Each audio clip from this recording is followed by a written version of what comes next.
Itong batang 'to talaga ay katatapos nga lang kumain niya na naman nga ang napagtripan yung ulam namin ni nanay. Nauuna talaga yan siyang kumain bago nga kami kumain ni nanay. Kailangan busog na busog na nga yang batang yan. Sabi nga namin, para nga hindi siya nanggugulo sa amin everytime nakakain kami. Pero no choice pa rin guys. At yan pa rin talagang makulit nga itong bulinggit namin. Pero ayan nga, nakakatuwa, hindi nga siya iyakin guys. At talaga namang kahit na makulit siya, ay talagang tuwang-tuwa ka nga sa mga pinanggagawa niya. Yun nga lang, talagang tis-tis ka lang. Pagka ganitong bulinggit guys, tingnan nyo. At asahan nyo na talaga na sobrang kalat nga dito sa bahay. Ganon din ba sa inyo guys? Wala tayong magawa dyan dahil nga pagka liligpit nga namin yung mga kinalat niya, pinagbabawalan nga kami at nakaharangayan siya. Ito at nandito na naman siya sa akin guys, kasi iba na naman yung gusto niya, cellphone. Pero minsan pagka nakakalimutan niya, ayun na nga, pasalamat kami ni nanay. Pero pagka ganito guys, tingnan nyo, lalabas talaga kami. Yan, sumasama talaga yan siya sa tindahan kasi nga may mga gusto talaga yan siya doon sa tindahan na hindi siya po pwedeng umalis na hindi niya dala, kaya lang pinagbibigyan talaga nito ni nanay. At pagka minsan pa nga yung tipong naglalakad-lakad lang at hindi naman pinlano na pumunta sa tindahan at napapadaan nga sa tindahan guys na walang dalang pera.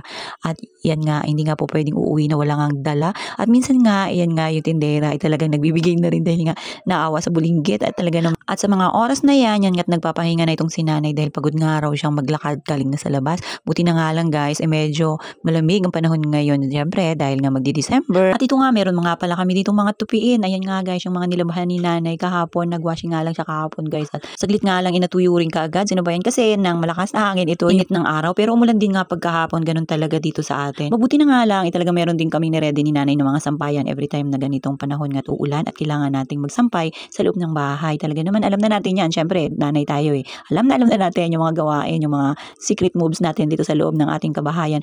At yun nga, hindi nga maiiwasan habang nagtutupi si nanay, tamang kwento-kwentuhan nga lang. At nagulat nga ako, itong si Yayam nagpapakabisi rin. Ayan, inuhaw na nga pala at marunong na rin kumuha dyan sa aming water jug ng tubig. Hindi ko nga yan siya guys pinapainom ng malamig na tubig. Gawa ng inuubo nga pagka every time naiinom ng tubig galing nga sa ref. Kaya yan, alam niya na rin kanyang iinumin. At talagang nasanay na rin siya kung ano yung mga ginagawa namin sa kanya, kung ano yung pinapainom namin sa kanya, yun na nga kanyang nagustuhan. At maganda na rin nga yun at iwas nga sa sakit. At ito nga guys, tingnan nyo yung nabili nila kanina yun. Tingnan nyo, marunong na rin siyang kumain ng mga ganyan. Talaga naman batang to, malakas na rin kumain. Eh, alam nyo na, lumalaki na, marami ng alam.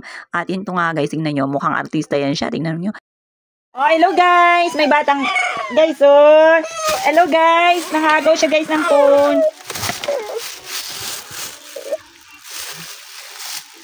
Artistahin na rin talaga, tingnan nyo nga, dahil sa kagustuhan na makakuha ng cellphone. Pero minsan nga lang yan guys, pinagbibigyan din namin. Alam nyo naman, bata. Pero nga, ganyan lang din yan siya at mabilis naman magbago yung kanyang mood. Kunting lambing-lambing lang, talagang masaya na. Lalo pa pagka itinutok sa kanya yung camera, abay talaga namang umaaura na. At tingnan nyo nga yan guys, o tamang yakap-yakap lang, hindi naman din niya siya iyakin. At isa pa sa nagustuhan ko nga to sa batang to guys, ilagi nga yung nagkikis, sana nga lang hindi magbago hanggang lumaki. Napaka-sweet na bata. At tingnan nyo nga, ilagi lang nakabuntot sa nanay niya. At kahit nga itong kay nanay guys, talagang kala mo naman ilaging iiwan ni nanay. At sana nga lang hindi nga magbago yung kanyang kaswitan sa amin. At yan guys, hanggang dyan na lang muna pala. Kita kayo ulit.